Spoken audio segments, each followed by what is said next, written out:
अस्सलामुअलैकुम। आज का हमारा टॉपिक है interviewing skills and health history. Health assessment का ये सेकंड चैप्टर है। What is meant by interview?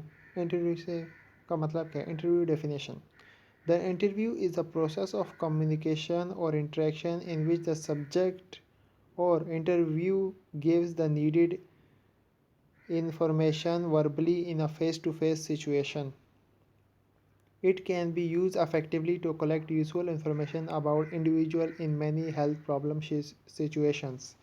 Basically interview की डेफिनेशन ये है कि ये एक प्रोसेस है कम्युनिकेशन का कि जिसके हम लोग सब्जेक्टिव डेटा लेते हैं किस चीज़ का। यहाँ पे हमारे पेशेंट से हम लोग लेते हैं और हम लोग जो हमें वर्बली पेशेंट हमें बताता है वो फेस टू फेस हम लोग उससे बात करते हैं और पेशेंट से इंफॉर्मेशन कलेक्ट करते हैं इंडिविजुअली। ये हम लोग हमारा काम होता है कि एक एक पेशेंट के पास जाके हम लोग उससे इंटरव्यू लेते हैं अगर उसको नीड होती है कि हमें उसकी प्रॉब्लम जानने के लिए कि उसको क्या मसला है। Patient interviewing skills: interview is a method of patient assessment during patient care. ये पेशेंट असेसमेंट के काम आते हैं, असेसमेंट में काम आते हैं कि इसमें पेशेंट को हम लोग केयर दें। It includes rapport rapport questions listening feedback. इन चारों को हम लोग आगे डिस्कस करेंगे। पर्पस ऑफ इंटरव्यू हमारा क्या होता है? It is a part of data collection. Data collection का पार्ट है। A bridge to next step in helping to maintain health care relationship, apport, trust, care, and concern. Important in the beginning to identify the person's health strength and problems. Conversation with a purpose to know the health history of the patient. से health history patient की पता करने के लिए और किस लिए कि पेशेंट की हेल्थ प्रॉब्लम को आइडेंटिफाई करने के लिए कि वो कितनी मुश्किलात में है या क्या उसको दर्द हो रहा है, क्या उसको पेन हो रहा है। और हेल्थ केयर रिलेशन में हम लोग उस पेशेंट को ट्रस्ट दिलाने के लिए उससे थोड़ा मिलजुल के रहेंगे तो वो भी रिलैक्स होगा, ट्रस्ट करेगा हमारे पे, ताकि हम उसको अच्छी केयर दें और कंसर्न करें। और ये पार्ट ऑफ डेटा कलेक्शन भी है। इंडिकेशन ऑफ नर्सिंग डायग्नोसिस भी हम लोग इससे बना सकते हैं जो पेशेंट हमें बोलता है। Identify special concern and perception. Special concern और परसेप्शन भी हम लोग इससे करते हैं। To obtain demographic and social information. Patient की डेमोग्राफिक सोशल इंफॉर्मेशन को क्या है। Together information about the client including physical psychological social environment and presence of hazards pollutants and safety measures. Interviewing process में हमारे पास 3 फेजेस आते हैं। And interview consist of 3 stages. 3 stage हमारे पास आती हैं। पहले स्टेज हमारे पास इंट्रोडक्टरी फेज जिसमें हम अपना इंट्रोडक्शन करवाते हैं। वर्किंग फेज जो हम उससे पूछते हैं। Termination phase. इन चारों को हम लोग आगे एक एक करके देखते हैं कि क्या क्या है। Introductory phase: prepare the patient and the patient's chart before enters the exam room to examine the patient. सीधे यानी कि पेशेंट से हमें इंटरव्यू लेने के लिए जाने के लिए हमें एक चार्ट पहले बनाना होगा कि पेशेंट से हम लोगों ने क्या क्वेश्चन करने हैं और क्या उसको एग्जामिन करना है। यानी कि पहले तो हम लोग अंदर जाएंगे, इंट्रोड्यूस योर सेल्फ। पेशेंट को हम लोग अपना इंट्रोडक्शन करवाएंगे।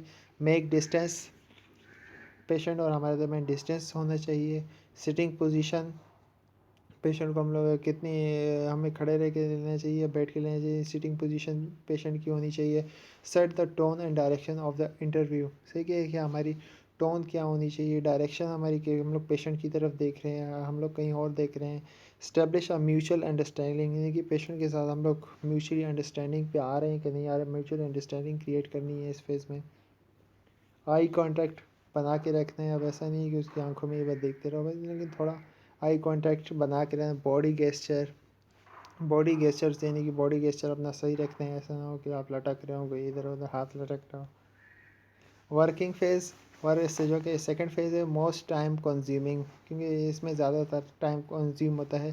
Collect data of overall health. इसमें हम लोग पेशेंट से ओवरऑल हेल्थ के बारे में डेटा कलेक्ट करते हैं कि आपको क्या हुआ था, पहले आपको कोई बीमारी हुई थी या पहले आपको कहीं ये इन्फेक्शन हुआ था, उसके बारे में हिस्ट्री लेते हैं। उन्होंने दवाइयाँ क्या ली थी, उन्होंने केयर क्या की थी, उससे हमें ट्रीट हो गया था कि नहीं होता है। Prime purpose and mean to collect biographic data.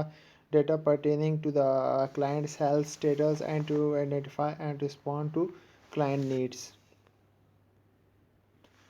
Termination phase serves to end the interview, यानी कि हमें इंटरव्यू जो हम लोग ले रहे हैं उसको एंड कैसे करना है। अब ये नहीं है कि आप उसके साथ बातों में लग जाए तो आप लगे रहिए, हमें सिर्फ रिलेवेंट इन्फॉर्मेशन चाहिए उसकी बीमारी के बारे में, उसकी हेल्थ के बारे में, उसकी कहानियाँ सुनने बैठ नहीं जाना, तो प्रॉपर इन्फॉर्मेशन लेना बस। Should be stated in the beginning prevent sense of premature closure at the end. सही है, यानी कि उसको ये नहीं चाहिए कि आप उसको छोड़ के भाग रहे हो, एंडिंग ऐसी बनानी है कि वो दिल भी उसका ना टूटे, यानी कि ऐसे बनानी है कि दिल उसका ना टूटे। Pre summary summary and follow up should be incorporate summarize the validate perception, जो हम लोग इसलिए उसको हम लोग समराइज कर लें, उसमें से जो जो रिलेवेंट इन्फॉर्मेशन है वो हम लोग ले लें। प्रिंसिपल्स ऑफ इंटरव्यू, इंटरव्यू के प्रिंसिपल्स क्या हैं। Interview is a special kind of conversation, ये एक स्पेशल काइंड ऑफ कन्वर्जेशन है। हैड ए डेफिनेट पर्पस, क्योंकि इसका पर्पस होता है। पर्पस क्या होता है कि हम लोग हेल्थ के बारे में हिस्ट्री लेते हैं जो कि हमारे लिए फ़ायदेमंद है, कि हम उसको अच्छी केयर पर दे सकते हैं। मोर स्ट्रक्चर्ड, इसको बहुत स्ट्रक्चरी बनाना चाहिए कि पेशेंट्स हम लोगों ने क्या क्या जाके पूछते हैं वो हम पहले से लिखना चाहिए। स्ट्रॉन्ग एलिमेंट ऑफ कंट्रोल, यानी कि इससे हम लोग पेशेंट को कम्युनिकेशन से या इंटरव्यू से हम लोग पेशेंट को कंट्रोल भी कर सकते हैं। ये कंट्रोल का मतलब ये नहीं कि उसको इस तरह कंट्रोल, कंट्रोल मतलब ये कि एक सीक्वेंस में नहीं कि हम लोग उसको ला सकते हैं कि वो बेहतरी की तरफ आ सकता है। Two parties only interview and respondent, different amounts of speaking 30 to 70 a significant aspect of daily business. Planning of interview में हमारे पास क्या आता है कि हम लोग प्लानिंग में क्या क्या करेंगे। पहला हमारा गोल सेटिंग होगा, something you would like to achieve, कि हमें क्या अचीव करना है, पेशेंट से हमें क्या चीज़ें निकलवानी है, क्या बुलवानी है, तो क्या मसला है।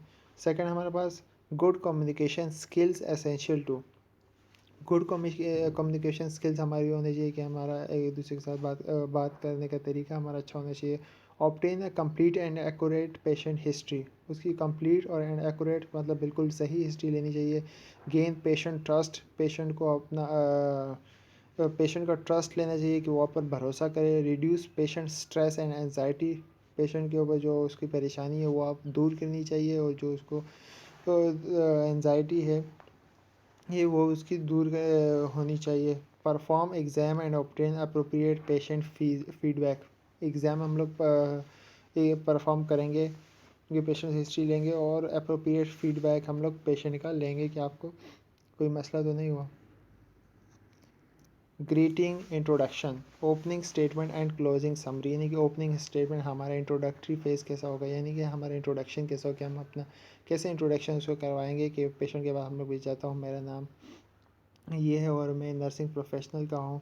और समरी, क्लोजिंग समरी क्या होगी कि थैंक यू आपने मुझे इंटरव्यू दिया, या यू आर वेलकम, ये थैंक यू बोलते हैं, थैंक यू हमें बोलना चाहिए पेशेंट को, ताकि उनको थोड़ा क्लोजिंग समरी हमारी अच्छी हो जाती है। Interview setting clean comfortable, clean होनी चाहिए, comfortable quiet and well late room with comfortable supportive chairs होनी चाहिए। Do not have loud music in background, नहीं कि लाउड म्यूजिक नहीं होना चाहिए बैकग्राउंड में जब आप इंटरव्यू ले रहे हो। ओपनिंग स्टेटमेंट, ओपनिंग स्टेटमेंट क्या होनी चाहिए। Set the tone for patient interaction, patient के इंटरेक्शन में हमारी टोन क्या होनी चाहिए। Provides the patient with an idea of what to expect in the interaction, यानी कि पेशेंट को भी एक आइडिया होना चाहिए कि इंटरव्यू में उससे आगे क्या पूछा जा सकता है। Reduce stress and potential anxiety, patient को रिड्यूस स्ट्रेस करवाना चाहिए और जो वो उसकी एंजाइटी है वो दूर होनी चाहिए। Explain patient that we will begin with finding out some health history information before we perform an exam, यानी कि फिजिकल एग्जामिनेशन से पहले हम लोग हेल्थ हिस्ट्री लेंगे, जो कि हमारा हेल्थ असेसमेंट में आता है। इसे ये है कि हम उसकी हिस्ट्री लेंगे जाके हम लोग फाइंड कर सकें और हमें आसानी होगी फिज़िकल एग्जामिनेशन में। क्लोजिंग हमारे कैसे होगी, clinical steps after closing, closing के बाद हमारे क्लिनिकल स्टेप्स क्या होंगे। Content and format use to obtain a health history, सही है, हमें क्या चीज़ें चाहिए, क्या फॉर्मेट हमारा होना चाहिए कि जिस तरह हम लोग हेल्थ हिस्ट्री ऑब्टेन कर सकें पेशेंट की। Clinical history taking is an art of extracting out the smallest of information from the patient and reaching to a possible diagnosis, कि ये extracting out the smallest information है, patient से हम लोग छोटी से छोटी बात निकलवाते हैं और इसको किसकी तरह ले गया कि डायग्नोसिस कि उसके हम लोग पॉसिबल डायग्नोसिस बना सकें कि हम लोग उससे रिलेवेंट इंफॉर्मेशन ले सकें। Content and format should be clear and easy to locate. सही, जो हम लोगों ने कंटेंट और फॉर्मेट होगा वो बहुत क्लियर साफ होना चाहिए और इजी टू लोकेट अच्छी तरह मिलना चाहिए। Following are general particular needs to note in clinical history taking format, यानी कि क्लिनिकल हिस्ट्री टेकिंग फॉर्मेट हमारा क्या होना चाहिए। पहले हम लोग पेशेंट का name, age, sex, religion, occupation, address, date of admission, date of examination. History also include the following points. पहले हमें चीफ कंप्लेंट्स पूछी गए हैं, HOPI HOPI, history of present illness, past history, personal history, family history, RX history यानी कि treatment history, psychological history, menstrual obs history in females, ये हम लोग लेते हैं। Physical examination, a general physical examination, GPE, इसको जनरल फिजिकल एग्जामिनेशन कहा जाता है। And a systematic examination is perform during the clinical history taking. General surgery, level of consciousness हम लोग इसमें देखते हैं पेशेंट की। अलर्ट, कोऑपरेटिव है and oriented to time, place and person है, यानी कि उसको पता है कि क्या कहाँ पर है, वो क्या टाइम हो रहा है, क्या प्लेस है, क्या जगह है, वो क्या कर रहा है।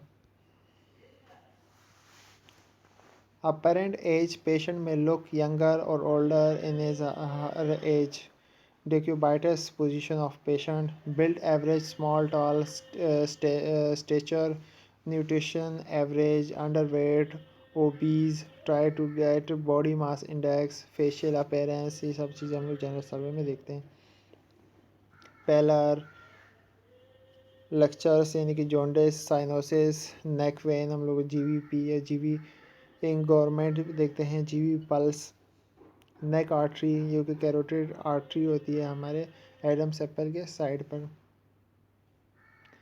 एलन यानी कि lymph nodes all over body, thyroid gland, clubbing, koilonychia, koilonychia spoon nail से यानी कि बन जाते हैं, या आगे इसकी पिक्चर दिखाता हूँ आपको फिर। Vital signs, rate, rhythm, volume, depth, oedema, skin, hair, nails, height and weight, any obvious deformity of skull, spine, limbs, swelling of abdomen, general any acute distress present or not, hardness, handedness, right or left with level of intelligence, average, low, high, यानी कि उसके दोनों हाथ को हम लोग examine करेंगे, दोनों उस पेशेंट को बोलेंगे कि दोनों हाथ ऊपर उठाए और पेशेंट को बोलेंगे कि थोड़ी देर तक रखे। अगर उसका कोई हाथ एक यानी कि जल्दी ड्रॉप हो जाएगा तो हैंडीनेस यानी कि उसकी ताकत या उसकी इंटेलिजेंस, इस चीज़ को तो पता नहीं लग पता बगैर ही वो हाथ यानी कि ऑटोमेटिकली डाउन हो जाता है, यानी कि उसको फिर मसला होता है। क्या साइकोलॉजिकल,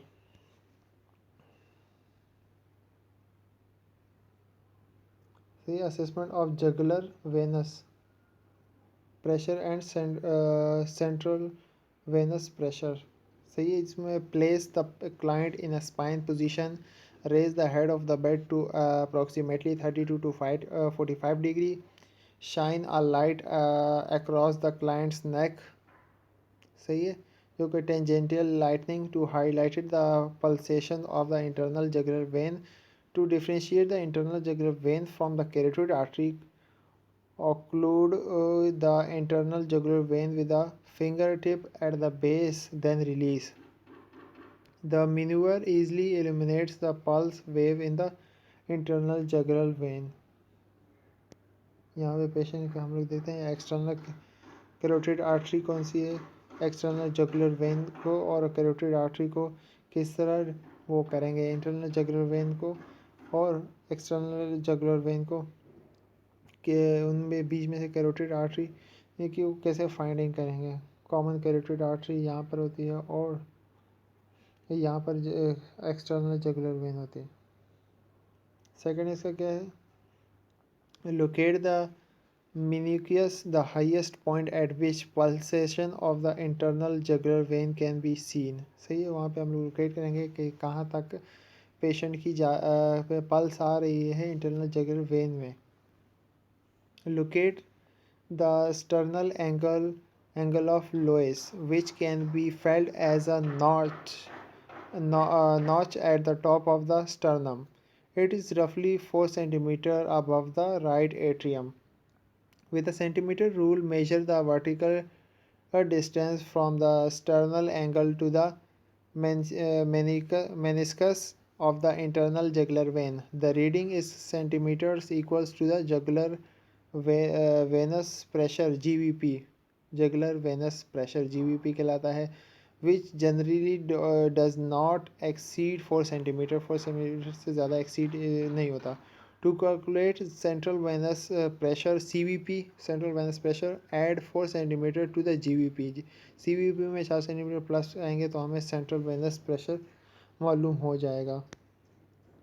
तो ये इस तरह हम लोग 2 cm हम लोग स्टर्नल एंगल पे लगाएंगे और पेशेंट का ये हमारा राइट एट्रियम पे हम लोग लगाएंगे 2 सेंटीमीटर तक सेंटीमीटर रूल से. और 2 सेंटीमीटर को हम लोग किस में से CVP में प्लस करेंगे और 4 सेंटीमीटर को प्लस करेंगे तो हमारे पास meniscus highest level at which pulse is visible. तो हमें पता लग जाएगा क्या है कि जगुलर वेनस प्रेशर में और सेंट्रल वेनस प्रेशर में सही तरह आ रहा है कि नहीं आ रहा. क्लबिंग फिंगर्स, ये इस तरह ये हमारी क्लबिंग फिंगर्स बन जाती हैं. थायराइड ग्लैंड, लिम्फ नोड्स, ये हमारा थायराइड ग्लैंड है. इसमें हमारा larynx, voice box, thyroid gland हमारे यहाँ पे आता है. Windpipe, trachea, the location of the thyroid gland and surrounding structures. ये हमारे लिम्फ नोड हैं. Jaw, neck, axilla, elbow, crease, groin, behind the knee, ये हमारे सारे यहाँ पे लिम्फ नोड होते हैं. Clubbing nails, normal and koilonychia, तो इस तरह के हमारे क्लबिंग नेल होते हैं. एंड ये हमारे पास एडिमा, पाँव अगर इस तरह हो जाए तो एडिमा कहलाता है. Body mass index, body mass index किस तरह कैलकुलेट किया जाता है, जिसका BMI लेस देन 18 तो वो अंडर वेट समझ जाएगा, नहीं वो अंडर वेट है. BMI 18-50 तो उसको हेल्थी वेट कहा जाएगा. अगर यानी कि उसको अंडर वेट यानी कि कम वेट है उसका, यानी कि अगर 18.50 से अगर कम होगा तो अंडर वेट होगा, यानी कि उसका नॉर्मल वेट से लो है. अगर 1850 पूरा होगा तो वो हेल्दी वेट होगा. BMI 25-29 मतलब ओवर वेट, ज़्यादा यानी कि मोटा हो गया. BMI 30 और मोर तो वो 20 में आ जाएगा, क्योंकि वो फिर ज़्यादा ही ओबीज में चला जाता है. और बॉडी मास इंडेक्स का फार्मूला क्या है कि वेट को हम लोग डिवाइड करते हैं. वेट किस में, केजी में, और हाइट मीटर में, मीटर के ऊपर फिर स्क्वायर करके फिर उसको कैलकुलेट करते हैं. आगे एग्जांपल हम लोग देखते हैं. For example, patient weight 60 kg and height 5 feet 4 inches. अब पेशेंट का वेट कितना है, 60 kg. ये हम देखिए वेट का हमारे पास केजी में है, इसको कन्वर्ट करने की ज़रूरत नहीं है. अगर किसी और में होता तो हम इसको कन्वर्ट करते केजी में. अब क्या हमारे पास मीटर में कन्वर्ट करना है. ये तो 5 feet 4 inches है. अब 5 feet 4 inches को क्या करेंगे, इसमें हम लोग फुट देखते हैं, फीट देखते हैं और इंच देखते हैं और इंचेस. सही है. 1 foot 30.5 सेंटीमीटर है, तो हम लोग 5 टाइम्स मल्टीप्लाई करेंगे तो 5 feet 152 सेंटीमीटर आएगा. 5 feet का मतलब 152 सेंटीमीटर, 152.4 सेंटीमीटर. उसको हम लोग पे देखते हैं 4 इंचेस. 4 इंचेस हमारे पास है 10.16. 10.16 को हम लोग प्लस करेंगे 15.24 में तो 162.56 सेंटीमीटर आएगा. सही है. और 100 सेंटीमीटर 1 सेंटीमीटर के इक्वल है, तो हम लोग उसको 100 सेंटीमीटर से डिवाइड करेंगे.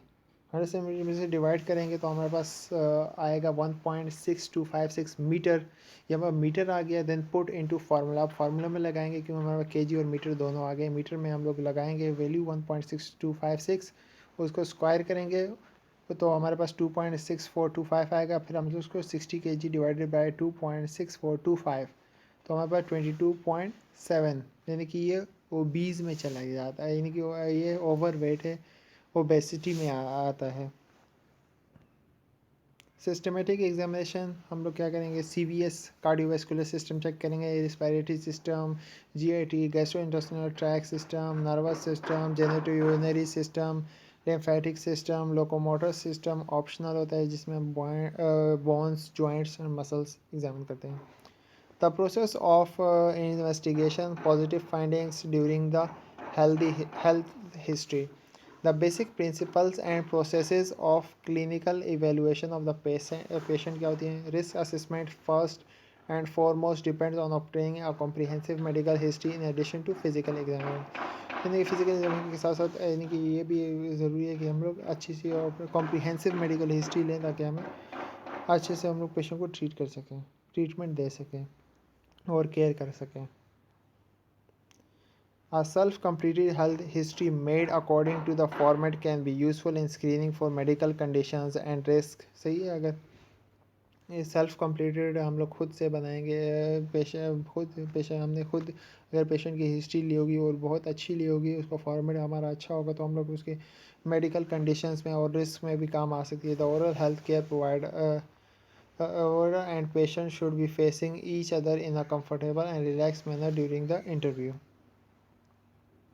When there are any questions or items in the medical history requiring greater detail or clarification, the patient primary care physician should be consulted। यानी कि पेशेंट को बताना चाहिए कि कोई और चीज़ की नीड होगी।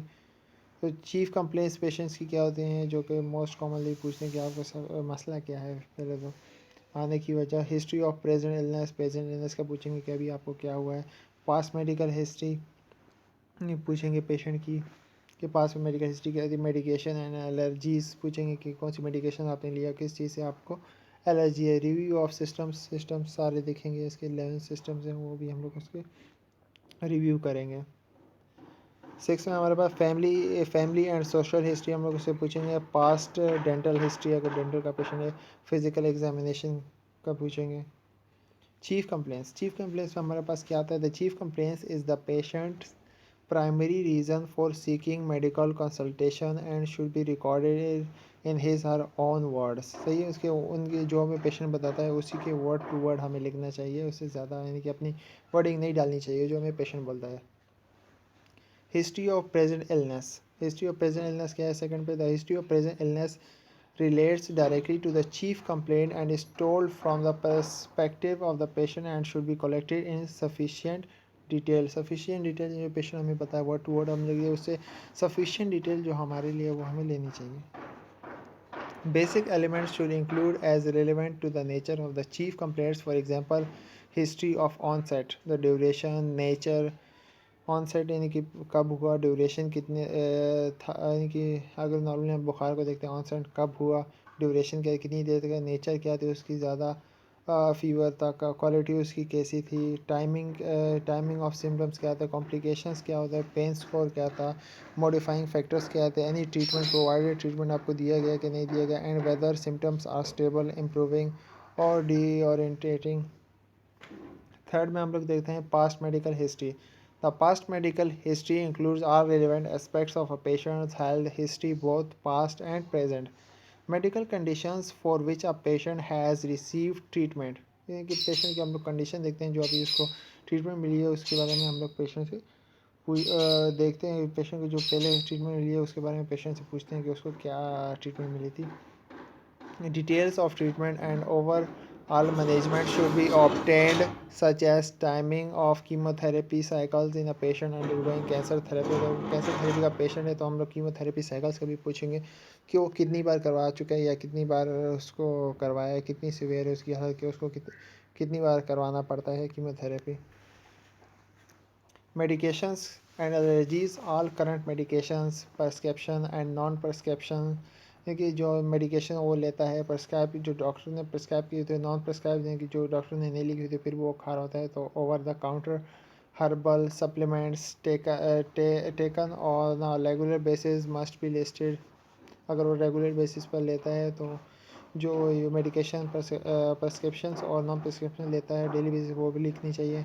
द डोज का शेड्यूल क्या है एंड मोस्ट रिसेंट डोज क्या उसने लिए है. Take should be also be noted in particular if the medication is immunosuppressive. अगर वो इम्यूनोसप्रेसिव है तो वो नोट करना चाहिए लाजमी. या एंटी हाइपरटेंसिव या एंटी ग्लाइसेमिक या एंटी थ्रोम्बोटिक, तो लाजमी उसको लिखना चाहिए, नोट करना चाहिए. और एंटी कोआगुलेटरी यानी कि because certain medications have the potential to interact with one another, यानी कि इस जो दवाइयाँ होती है वो एक दूसरे से इंटरेक्ट करती हैं, इसलिए उसकी पेशेंट की हिस्ट्री दवाइयों की लेना बहुत, मेडिसिन की लेना बहुत ज़रूरी है. रिव्यू ऑफ सिस्टम्स, इसमें हम लोग सिस्टम रिव्यू करते हैं. The review of system in extension in is an extension of the past medical history that serves more or less as a checklist of a patient's overall health by assessing specific symptoms within each system in a comprehensive manner. यानी कि हम लोग symptoms देखते हैं एक एक system में comprehensive manner में. Any positive responses should be followed with additional questioning and the patient should be referred to his her primary care physician for further investigation evaluation when indicated. यानी कोई अगर हमें पॉजिटिव फाइंडिंग मिलती है कि patient को कहीं पे अगर मसला आ रहा है तो हम लोग उसको प्रॉपर उसको एडिशनल क्वेश्चनिंग के लिए उसकी रेफ़र करेंगे किसने फिजिशियन को या इन्वेस्टिगेशन फिजिशियन को फर्दर रेफ़र करेंगे कि वहाँ पे उसकी इन्वेस्टिगेशन और इवेल्यूशन हो अगर हमें कोई ऐसी चीज़ दिखती है तो.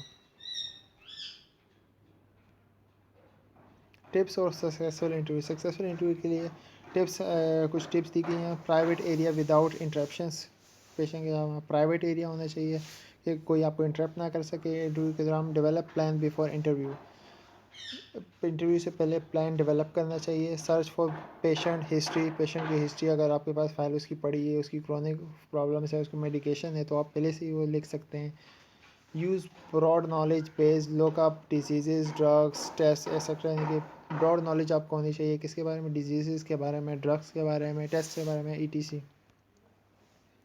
अफेक्टिव क्वेश्चनिंग मेथड कौन से, ओपन एंडेड क्वेश्चंस यानी कि जिनके आंसर बहुत बड़े होते हैं. Hypothetical questions, mirroring question, mirroring responsive, focusing on patient, patient पे फोकस होने, encouraging patient to take lead, यानी कि पेशेंट को ज़्यादा बोलने का मौका देना चाहिए. Encourage patient to evaluate his situation, यानी कि उस पेशेंट को मौका दें कि वो अपनी बात बयान करे कि उसकी सिचुएशन कैसी है. इनफेक्टिव क्वेश्चनिंग क्या है, क्लोज एंडेड क्वेश्चन हम लोग पेशेंट से आकर करें कि जिसका आंसर सिर्फ यस और नो में हो. लीडिंग क्वेश्चंस चैलेंजिंग हो, प्रोबिंग हो, एग्रीइंग और डिसएग्रीइंग हो. अप्लाई योर नॉलेज, किस तरह नॉलेज को अप्लाई करेंगे हम लोग. While interviewing a female patient, you notice bruises on her forearm and face. You ask her how she got the bruises, and she says she cannot remember, but she must have fallen down. What should you do? यानी कि bruises आपको नज़र आ रहे हैं उसके arm पर, female patient से हम लोग इंटरव्यू ले रहे हैं, उसके आर्म पर ब्रूसेस नज़र आ रहे हैं और वो आपको बता दी कि उसको पता नहीं है कि उसको कब लगा, शायद वो गिर गई होगी.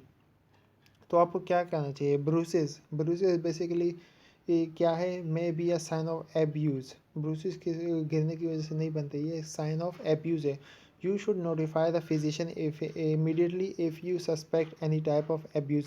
अगर आपके पास कोई एब्यूज़ किया हुआ पेशेंट आता है तो आपको फिजिशियन के बाद इमीडिएटली उसको रिपोर्ट करना चाहिए, नोटिफाई करना चाहिए फिजिशियन को. Components of treatment plan, symptoms हमारे ऑब्जेक्टिव एंड सब्जेक्टिव होंगे. डायग्नोस्टिक टेस्ट हमारे test and their result. Plan of action हमारा medicine, therapy, surgeries, diet, activity level. Documentation में हम documentation of result of treatment हमारा क्या था, मॉडिफिकेशन ऑफ प्लान, प्लान को अगर और इम्प्रूव करें, पेशेंट को एजुकेशन देने की नीड है कि नहीं. चार्टिंग यूजिंग सोपियर, यानी कि चार्टिंग हम लोग सोपियर के करते हैं कि एक की वर्ड है कि जिसकी वजह से हम लोग ईजिली चार्टिंग कर सकते हैं. सब्जेक्ट ऐसे हम लोग सब्जेक्टिव सिम्टम्स हम लोग पेशेंट सेस के पेशेंट ने क्या बोला. Objective symptoms can be seen और मेजर, जो हम लोग देख सकते हैं और मेजर कर सकते हैं. असेसमेंट ए से असेसमेंट डायग्नोसिस. पी से प्लान यानी कि ट्रीटमेंट प्लान हमारा क्या था. आई से implementation, putting plan in action यानी कि प्लान जो हम लोगों ने उसको अमल में लाना. इवेल्यूशन यानी कि रिज़ल्ट ऑफ प्लान, प्लान जो हम लोगों ने लेके आए थे उसका रिज़ल्ट क्या निकला. Revision change plan based on evaluation, अगर इवेलुएशन हम लोग देखते हैं कि पेशेंट को ज़्यादा फ़र्क नहीं हुआ, उसमें थोड़ी इम्प्रूवमेंट और करनी चाहिए, तो हम लोग उसको रिविजन करेंगे। All information regarding the patient should be documented precisely and accurately, precisely अच्छी से साफ़ सुथरी और एक्यूरेटली बिल्कुल कि रिलेवेंट इन्फॉर्मेशन होनी चाहिए, सही तरह लिखी होनी चाहिए। Thank you, hope you like it.